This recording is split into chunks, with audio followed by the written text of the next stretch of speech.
It's Sunday morning. We're here in sunny Yarraville, in the, I suppose you could say, the western suburbs of Melbourne. We're going for the Yarraville Comic and Toy Fair, and hopefully we pick up some awesome books, have a look around and meet some old and new friends. So stick around.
Alright, so now that we're back from the Yarraville Comic and Toy Fair, bumped into obviously a lot of familiar faces, a lot of old friends, made some new friends, and bought a decent small stack of books. Obviously I talked to a few community members in some of the hangouts and was like, what should I do? Should I go in there, obviously with a set dollar amount, which I was going to do anyway? Should I buy one big book, or should I buy, do the old, quantity over quality or quality over quantity, or should I just go in there and sort of, try and maximize my dollars and get as many books as I possibly could? I think I did a happy medium in between the two. There wasn't really one, obviously if there was one really big book that I really, really wanted and I could afford, I probably would have done it. But it didn't end up working out that way, unfortunately. Anything that I really, really wanted, I didn't have enough money for. So I had to sort of, get rid of that idea altogether. But I'm still very, very, very happy with what I picked up. This is the stack of books. As you said, it's sort of smallish, but I think I did pretty well. Well, I believe I did well anyway. The other thing is that, because obviously I went with the better half, we also went with CaptainSaro, the better part of SimpleSimon's channel, which most people will agree with me with that. But obviously once we dropped her home later in that day, and because Simon had to work, so he couldn't actually attend the fair, but he actually gave me a couple of books that were handed to him, and he's like, I know Mad Spidey will love those books. They're not really fit in my collection, so I'll give them to him, which I quite often do with, if I pick up any DC or independent books, things like that, I don't want them, I'll give them to him, same sort of thing. So I'll show you those first, and then I'll show you what I actually picked up from the convention. So the ones that Simon gave me, so Daredevil Saga, #1. I've got a feeling this is just a one-shot. I'm not 100% sure on that, but I'm pretty sure it's just a one-shot, but a very, very cool looking cover. And obviously me being a Marvel guy, if I haven't got it, I'll just take it. So very happy with that. Sabretooth #3, pretty sure that's from the 90s. We've got old Mark Texera cover. I can pick his art a mile away. I love his art. Wish I actually had an original, but not to be. But yeah, picked that up as well from Simon. Bit more my wheelhouse, even though that stuff is sort of 90s, which I still love. I do love the old school stuff. We got Thor 235. So this is a bit more my sort of wheelhouse, a bit more Bronze Age goodness. And it actually says Yeah, so that dude there, Camo Tharn, I think his name is. It's actually his first appearance. Is probably just a one and done sort of bad guy, but it's actually his first appearance, which I found out later once I checked it. Gotta love me Spidey stuff. Spider-Woman from the Bronze Age, so Spider-Woman number 43. It's got Silver Samurai, which is a very cool character as well. Yeah, so I picked up those 4 books from Simon. And this is what I actually picked up from the convention itself. Now, I tried to stick to, instead of buying sort of random covers, there are a few random ones, but they're old school books, so I was quite happy with that. I tried to actually pick first appearances, and I actually was able to get a few that I've been putting off buying. I'm like, I see that, oh, it's just a bit too much of what I want to pay, but this time I just bit the bullet and I bought some. And this first book is definitely one of those. It is X Factor number 6. If you know what that book is, it's the first full appearance of Apocalypse. So this is one of those books that over here, like, I don't really want to spend, you know, $200, $300, $400 on this sort of book, because I don't think it's really worth that much. But it's still a book I've always wanted. So I'm actually glad I just bit the bullet. It was at a decent price. Finally picked that up to add that to my collection.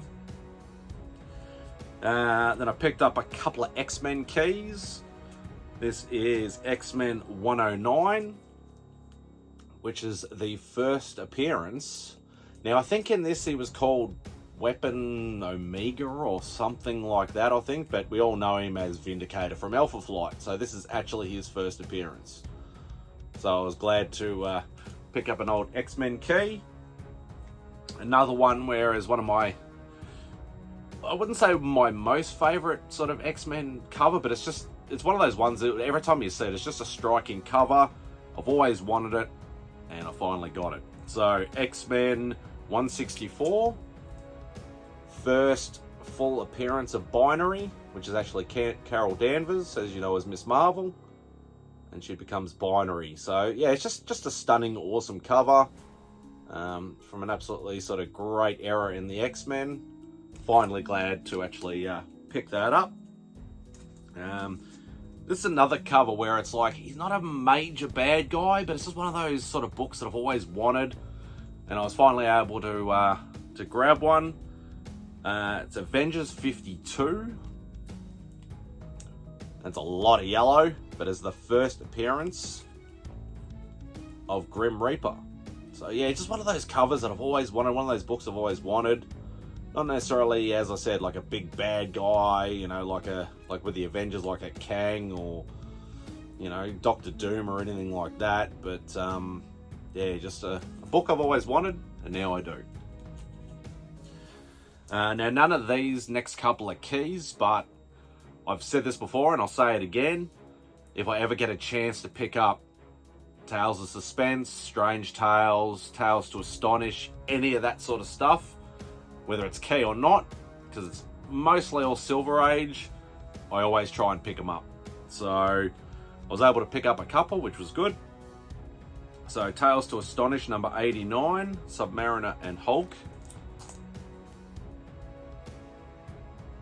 Very cool looking cover there versus the Stranger.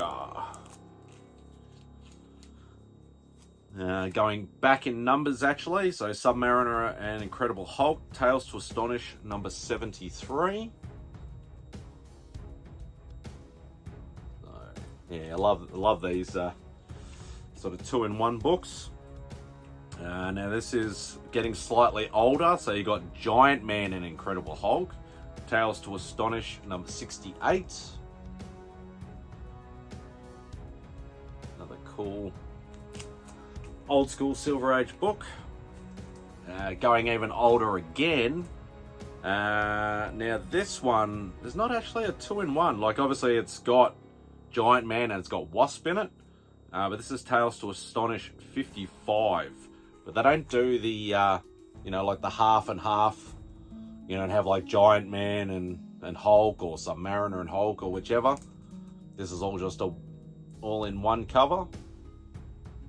So I was very glad to pick up something a lot older again. Now, the last two books that I picked up are probably the big keys that I actually picked up today. Something would be maybe slightly familiar. The other one, I'd say most people would know the character and would probably know the book. But this one is a Strange Tales book. It's Strange Tales 126. If you know what that is, it's the first appearance of Claire, who obviously becomes Doctor Strange's wife later on down the track.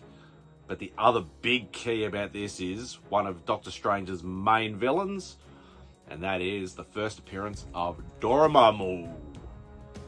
So very, very happy to pick that up. Now, in saying that, this was actually available the previous convention from the same seller. The price hadn't moved, thank God, because I know sometimes that does happen. But yeah, I literally was $100 short of buying this last time. I was like, I just didn't have the, I'd already bought a whole pile of stuff, and I was like, oh, I want to get that. Damn it, I haven't got enough money.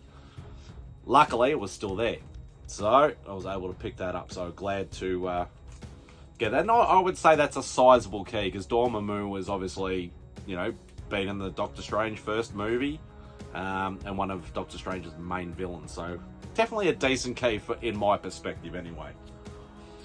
And the lucky last is another X-Men book. Once I've said it before, any Silver Age Marvel books we can get from number 10 down is usually big, big dollars. But I feel like I did a really good thing being able to get this book. X-Men number 10. So it's not a sub 10, but it's still a 10. Which is the first appearance of Kazar. Or Kazar. Sorry, I know people say Kazar, some people say Kazar, but it's his first appearance, and obviously the first appearance of his trusty sidekick, Zabu. So yeah, definitely glad to... this was the most expensive book that I bought on that day.